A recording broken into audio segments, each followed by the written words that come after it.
ఈరోజు దీపారాధన ఎర్ర ఒత్తి వేయండి. ఎరుపు రంగు ప్యూర్ కాటన్ బ్లౌజ్ పీస్ తీసుకొని ఒత్తిలాగా కట్ చేసి ఎర్ర ఒత్తి వేసి ఆవ నూనె, మనం పచ్చట్లోకి వాడుకుంటాం, ఆవ నూనె వేసి దీపాన్ని వెలిగించండి. సాధ్యమేకార్తి సంయుక్తం వన్హినా జ్యోతితం ప్రియం గృహాణ మంగళం దీపం త్రైలోక్య తిమిరాపహ. పరమ భక్తితో మీరు ఈ దీపం మీ పూజా మందిరంలో వెలిగిస్తే అందులో కూడా దక్షిణం వైపు వెలిగించండి. అంటే దీపం ఉత్తరం చూడాలి, ఆ దీపం దక్షిణం వైపు పెట్టాలి. మీకు కన్ఫ్యూజన్ ఏం లేదు. దీపము, ఆ ప్లేటు దీపము దక్షిణం వైపు ఉండాలి, ఉత్తరం వైపు చూడాలి. ఈ విధంగా సూర్యాస్తమయంలోపు ఏ ఇంట్లో అయితే దీపం వెలిగిస్తారో ఆ ఇంట్లో ఉన్న వాస్తు దోషం మొత్తం పోతుంది.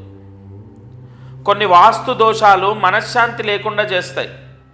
పెళ్ళిళ్ళు అవ్వవు, ఉద్యోగాలు రావు, ప్రశాంతత ఉండదు, ఎప్పుడు ఆ ఇంట్లో డబ్బు నిలవదు, అసలు ఎప్పుడు ఆ ఇంట్లో గొడవలే.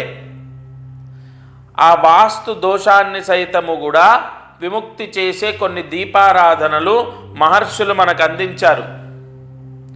ఈ ఛానల్ ద్వారా నిజంగా ఎన్నో అద్భుతమైన పరిహారాలు ప్రతిరోజు నేను తెలియపరుస్తున్నాను.